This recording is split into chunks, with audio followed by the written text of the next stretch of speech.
दीना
श्री हरि को श्राप। ऐसा क्या किया नारद जी ने? तब शिव जी कहते हैं कि पार्वती, एक समय हिमालय की गुफा में और नारद जी भजन करने के लिए गए। बढ़िया प्राकृतिक सौंदर्यता में बैठकर नारद जी ने भजन किया। तो देवताओं को लगा कि कहीं ऐसा ना हो कि ये भजन करके तप करके हमारा इंद्रासन, हमारी अमरावती पर ही छीन ले। तो देवताओं ने कामदेव को भेजा। कामदेव आए, वो कामदेव ने प्रयास किया, लेकिन जो भगवान के भजन में होता है काम उसका क्या बिगाड़ेगा? कुछ नहीं। देखो, जो राम में है उसे काम नहीं सता सकता, जो राम से दूर है उसे काम सता सकता है। जहां राम तहाँ काम नहीं, और जहां काम नहीं राम। कल महाराज जी बता रहे थे ना कि नाम में कुछ भी कर लो, बाद में दो बचेंगे। लेकिन एक बात और है, दो तो बचेंगे, फिर दो में कौन कौन है? दो तो बचेंगे, पर दो में कौन कौन है? उनने ये नहीं कहा कि एक बचेगा, उनने ये नहीं कहा था कि एक बचेगा, उनने क्या कहा था? दो बचेंगे। तो वो दो कौन कौन से हैं? अक्षर नहीं, दो। वो दो है, एक है राम, एक है काम। वो है दो। आप अपने नाम का कितना भी गुना भाग कर लो, बाद में दो बचेंगे, एक है नाम, एक है काम। किधर जाना ये तुम्हारे हाथ में है। बचेंगे दो ही। काम की ओर गए तो राधे राधे है, राम की ओर गए तो कल्याण है। तो नारद जी जब काम में हाथ जोड़कर कहा, महाराज हम आपको नहीं जीत पाए, नारद जी को आ गया अभिमान कि कामदेव हमसे हार गए। पर वो ये भूल गए कि काम राम से हारता है। समझना बात को, काम तुम्हारी क्या औकात है कि तुम काम को हरा दो? अरे शिव जी पे जब एक बाण जब मारा था, सारा कामांध हो गया था। तो हमारी तुम्हारी क्या सामर्थ्य कि हम काम को परास्त कर पाएंगे? काम परास्त हम नहीं कर पाएंगे। काम को परास्त हम किसी के द्वारा करा पाएंगे, और वो है राम। यदि राम हृदय में है, काम एक बार नहीं 100 बार हारेगा। नारद जी के हृदय में राम थे, काम हार गया, चला गया। पर ज्ञान, अब कुछ भी कह लो, ये नारद जी की लीला मानो, कुछ भी मानो, बोलिए कुछ भी मान लो। नारद जी लीला करते हैं, पर हमारे लिए तो कुछ शिक्षा है ना कि हृदय में राम होंगे तो काम नहीं पीड़ित कर पाएगा।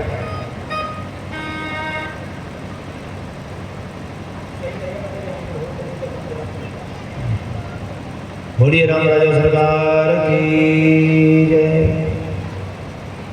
अब नारद जी चले तो शिव जी के पास पहुंचे। अब नारद जी तो ये सोच रहे थे ये कब चर्चा उठा रहे। शिव जी ने कहा नारद जी बड़े दिनों में दिखाई दिए। अरे अब बोले वो ऐसा है कि थोड़ा हिमालय पे एक दिन, अब देखो बात कहीं की कहीं ले जा रहा है, अपनी प्रभुत्व दिखाने के लिए कि हमने काम को जीत लिया। तो भजन कर रहे थे तो कामदेव आए, हार के चले गए, हरा दिया हमने। शिव जी बोले हे भगवान, ये बात यहाँ कई सो कई, भूल कर भी कभी वैकुंठ में नहीं कह देना, क्योंकि भगवान सबसे पहले अभिमान का भोग लगाते हैं अपने भक्त का। ठीक है नारद जी बोले कोई बात नहीं, पर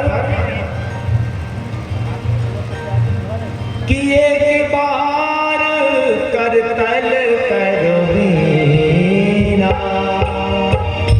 एक बार कर तल कर वीना, गावत हरि गुण परम प्रवीणा, गावत हरि गुण परम प्रवीणा।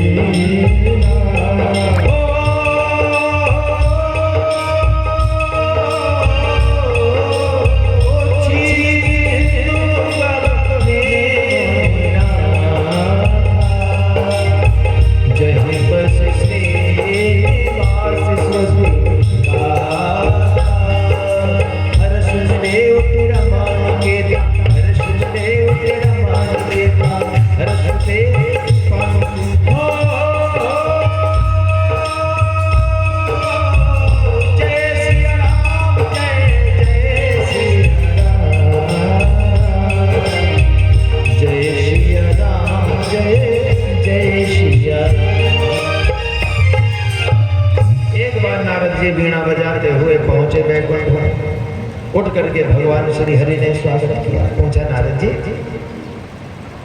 कैसे आना हुआ?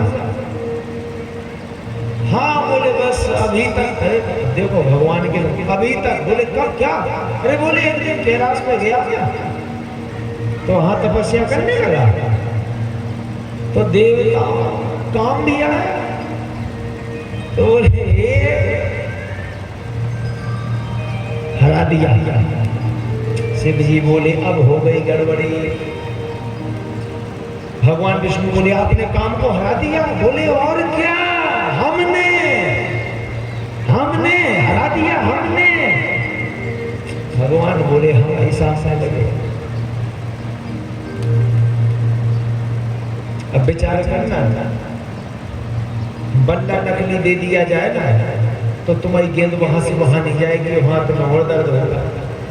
बोले हमने छक्का मारा, हमने माना बल्ले का कोई योगदान ही नहीं है। हमने गाड़ी चलाई माने पेट्रोल का कोई योगदान ही नहीं है।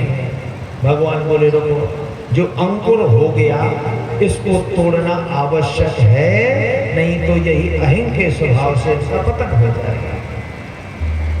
भगवान ने एक माया की बढ़िया नगरी बनाई। उसमें एक सिलनिधि नाम का एक राजा और मोहिनी जिनकी पुत्री का नाम है, बढ़िया सुंदर नगर बसा दिया। नारद जी जब उस नगर में गए और जैसे सिलनिधि राजा की पुत्री का हाथ देखा तो हाथ पकड़े और मुंह देख रहे, क्योंकि भगवान से विमुख होकर जिसके मन में अहंकार आ जाता है ना, उसकी बुद्धि भ्रष्ट होने लगती है। अब बताओ एक भजनानंदी अहंकार आने से अब क्या कर रहे हैं? हाथ पकड़े मुंह देख रहे, सोच रहे विवाह कैसे हो जाए, कैसे विवाह हो जाए इनके साथ। सिलनिधि राजा ने कहा कि स्वयंवर है और जिसके गले में मेरी बेटी मेरी पुत्री वरमाला डाल देगी, जो सबसे सुंदर होगा उसी के गले में डलेगी। नारद जी बोले रुको हम कुछ व्यवस्था करते हैं। नारद जी भागे विष्णु भगवान के पास वो कहने लगे कि आज तक मैंने कुछ नहीं मांगा पर आज कुछ मांगना चाहता हूं। भगवान बोले मांगो क्या चाहता है? बोले जय वेदनाथ होए हित मोरा, करो सुबेग दास में तोरा। अब देखो क्या कह रहे हैं, दास ने तोड़ा। अब जब दास तुम कह रहे हो तो भगवान अनित कैसे करेंगे? वो कह रहे जय विधि जिस विधि से प्रभु मेरा हित हो, तो भगवान तो हित ही करेंगे। तो ये कथा हमें संकेत करती है कि हम लोग कभी कभी कहते हैं भगवान तुमने हमारे बच्चे का ये घर छुटवा दिया, बहुत बुरा किया ना। कहीं ना कहीं हमारा हित होगा अगर हम भगवान के दास हैं तो। कैसे, ये भी समझना है, ध्यान से सुनना। राजा ने अपने मंत्री से कहा, मंत्री चलो आज शिकार पे चलें। मंत्री ने कहा जी हुजूर। बोले मेरी तलवार निकालो। तलवार निकाली, राजा को दी, राजा ने म्यान में डाली तो राजा की उंगली कट गई। उंगली कटी तो मंत्री ने कहा हुजूर जो होता अच्छे के लिए होता है।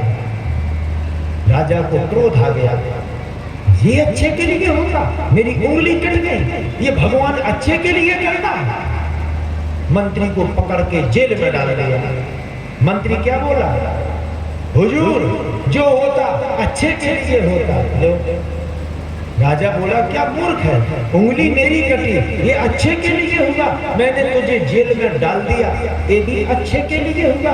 मंत्री बोला जी सरकार, भगवान जो करते अच्छा करते। राजा गया शिकार खेलने के लिए। रास्ते में किसी को काली माता खेल रही थी और कह रही थी जाओ एक नरबली लेके आओ। सो वो भील आए, राजा साहब आवड़ में फंस गए, सो उन्हीं को पकड़ के ले गए। बोले लो दे दी, काटे से।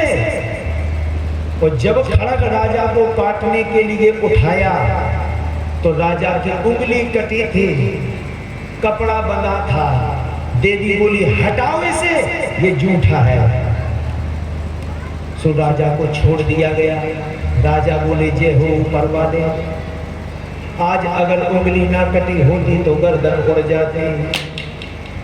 भगवान ने आज हमारी उंगली काट के हमारे प्राण बचा दिए, उंगली काट के हमारी गर्दन बचा दी। राजा दौड़ लगा के मंत्री से बोले तुमने सच कहा था, गीता में लिखा जो होता अच्छे के लिए होता, आज मेरी उंगली कटी तो मेरी गर्दन बच गई। अगर उंगली आज बच जाती तो गर्दन कट जाती। लेकिन दुख इस बात का है कि तुम्हें मैंने जेल में बंद कर दिया, ये अच्छा नहीं हुआ। मंत्री बोले ना महाराज, तुम हमें ही तो रोज लेके जाते थे शिकार,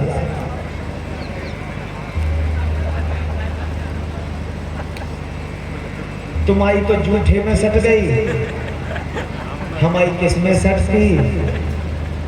तो देखो भगवान ने कितनी कृपा की, तुम्हारी उंगली काट के बचाया, हमें जेल में बंद करके बचाया।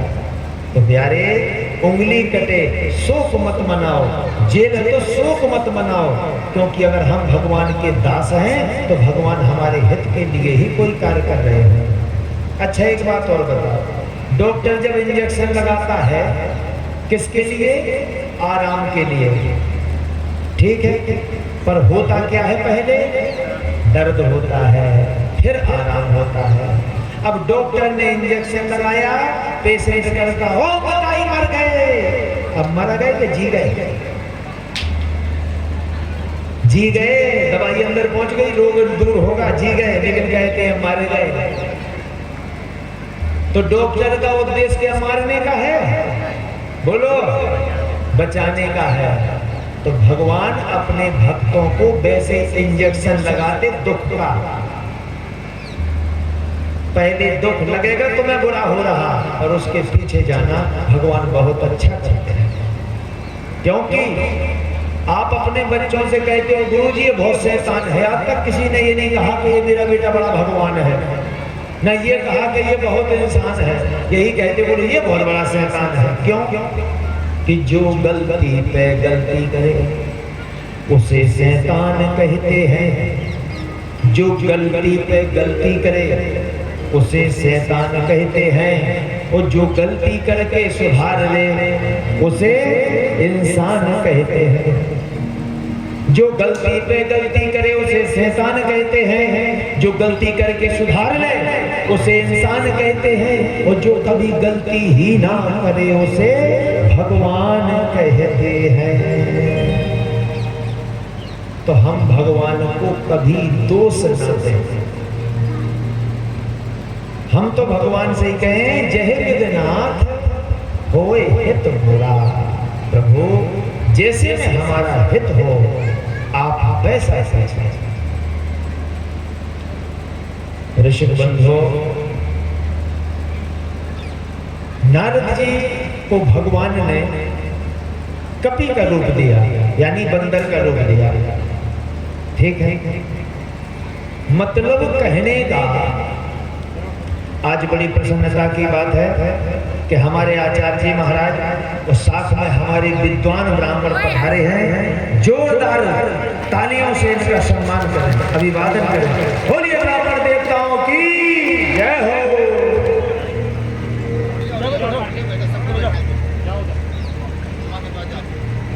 ऋषि बंधुओं,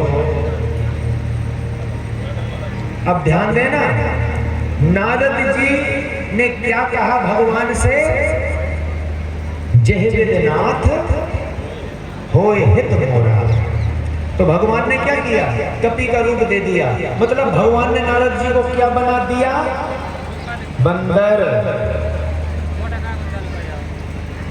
और मदारी जिसे बंदर बना लेना तो वो कभी अलग करता भी नहीं है। दे दिया कपि का रूप, अपना रूप हरि का दे दिया, कपि का बना के अपना बंदर बना लिया। तो जैसे भगवान अपना बंदर बना ले उसका कभी पतन नहीं हो सकता, इस बात की गारंटी है। एक बार भगवान जैसे अपना बंदर बना लिया। अच्छा, भगवान ने हनुमान जी को अपना क्या बनाया? बंदर। कभी अलग किया अपने से? नहीं। जिसे वो बंदर बना दे कभी दूर नहीं करेंगे। नारद जी को कपि का रूप मिल गया। हमें कष्ट कब होता? जब हम अपने मन के मुताबिक चाहते हैं, तब हमें कष्ट होता है। जो हमारी हाँ में हाँ मिलाता रहेगा, हम उससे बड़े प्रसन्न रहेंगे, बड़ा प्रेम दुलार लुटाएंगे। जो हमारी बात काटने लगेगा, हमें गुस्सा आएगी, क्योंकि हमारे मन के हिसाब से काम नहीं हुआ। भगवान तो नारद जी के हित के लिए कार्य कर रहे हैं, पर नारद जी की ये बात समझ में नहीं आ रही है, क्योंकि अहंकार कभी किसी की बात को समझने का अवसर ही नहीं देता। अच्छा ये बताओ, रावण को अहंकार था? मंदोदरी ने कितना समझाया, अंगद जी ने कितना समझाया, यहाँ तक तो छोड़ दो, हनुमान जी ने हाथ तक जोड़े हैं। विनती करो जोरी करे राम। विनती की है हनुमान जी ने, तो क्या समझ में आया? नहीं। क्यों? जहां अहंकार बैठता है, कभी शास्त्र या किसी की नीति की बात को अपने अंतःकरण में ठहरने देता ही नहीं। तो हमें क्या करना है? अहंकार से बचना है और भगवान का बंदर बनना है। बस स्थिति कैसी भी बने, भले ही परिस्थिति बने, पर परिस्थिति में भी नहीं घबराना, क्योंकि हम भगवान के बंदर हैं। हमारे साथ कभी गलत हो ही नहीं सकता, ये विश्वास रखना। भगवान के बंदर मीराबाई, राणा ने विष का प्याला दिया, पी गई, हम भगवान के बंदर हैं, हमारा कुछ हो ही नहीं सकता। यहाँ तक कि शिव जी भी समझते हैं भगवान के बंदर हैं, कूटा कूट विस्फान कर गए, पर कुछ नहीं हुआ।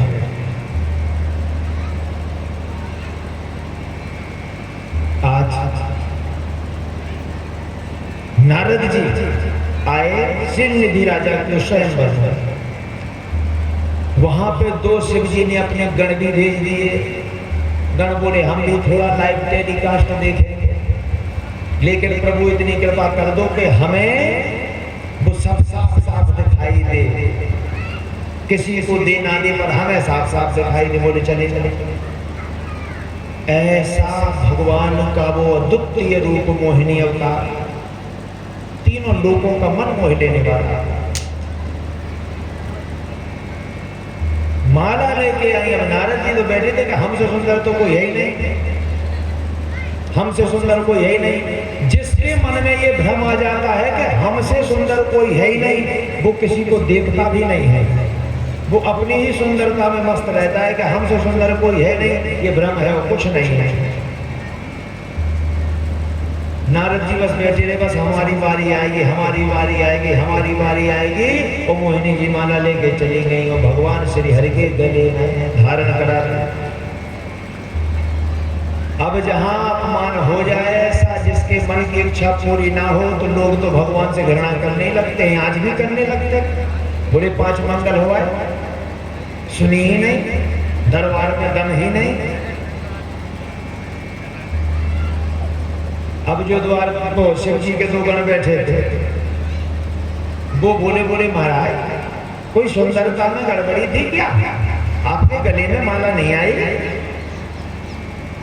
थोड़ा एक बार चेक कर लो अपना रूप। और जब जैसे ही जल के प्रतिबिंब में अपना रूप देखा नारद जी ने कि कपी का रूप, क्रोध आवेश जाके भागा। जहां भगवान मोहिनी को लेके जा रहे, पहुंच गए, 1 नहीं 1000 सुनाई। तुम किसी का अच्छा देख ही नहीं सकते, दिया श्राप। जैसा पत्नी वियोग में मैं रो रहा, आप भी पत्नी वियोग में रो रहे। ये रूप जो आपने मुझे दिया, यही आपका सहायक बनेगा, श्राप देता हूं। भगवान बोले स्वीकार। देखो, यदि भगवान के हो तो स्वीकार करना सीख लो। भगवान चाहते तो नारद जी की गले बाल पकड़ के 2 देते थपाड़ा, बोले तू ही तो कह रहा था कि जय विघ्नाथ हो, ये तो मोरा। लेकिन भगवान ने श्राप भी स्वीकार किया। भगवान का काम ही स्वीकार करना है। और हम और आप इतनी सी बात स्वीकार नहीं कर पा रहे कि पत्नी को गुस्सा आती, हम यही स्वीकार नहीं कर पा रहे। सो कहीं हमारे पास कुंडली लेके आ रहे, कहीं तांत्रिकों के पास जा रहे। अरे स्वीकार कर लो। अब ये बताओ, ये 2 बांसुरी हैं, ये बेस फ्लूट है, ये मिडिल फ्लूट है। अब ये मोटी आवाज निकालेगी, ये पतली आवाज निकालेगी। अब तुमको संशोधन हो जाए कि पंडित जी कोई भभूत फेंक दो कि ये मोटी आवाज देने लगे, या कोई दरबार में जाए हम कि कृपा ऐसी कर दो कि जा मोटी बोलने लगे। कैसे बोलने लगेंगे? स्वीकार करना सीखिए। भगवान ने स्वीकार कर ली, श्राप तक स्वीकार कर ली। और नारद जी जब भगवान ने अपनी माया को विलुप्त किया तो नारद जी के होश हो गए कि प्रभु अब सब कहां। भगवान मुस्कुराने लगे, बोले कहीं कुछ नहीं है। ये संसार समझ लीजिएगा, ये संसार जो है ना, ये सब माया है। तो हम सोच रहे कि हमारा काम बन जाए, कामना की माला हमारे गले में डल जाए, ये हो जाए, वो हो जाए। और जहां नहीं होता तो हम भड़क जाते नारद जी की तरह। जिस दिन तुम सत्संग करोगे, उस सत्संग से जब तुम्हारे मन की माया दूर होगी, उस दिन पता चले ना यहाँ किसी का जीजा है ना किसी की जिज्जी। सब स्वार्थ के रिश्ते नाते हैं। कभी कह के देखना कि एक किडनी दे दो, अपनी कोई नहीं देगा। तो नारद जी का भ्रम दूर हुआ। भगवान ने क्या कहा कि जब पहुंच जाए शंकर सतनाम, जब पहुंच जाए शंकर सतनाम, होए हृदय तुरत विश्राम,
कश्यप जी बताते हैं, मनुष्य रूपा ने बड़ी भक्ति की।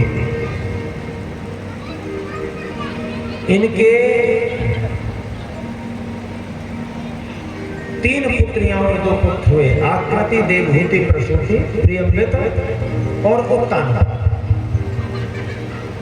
अब महाराज इनसे सृष्टि तो हुई, लेकिन हमारे जीवन का तरीका कैसा हो, कैसी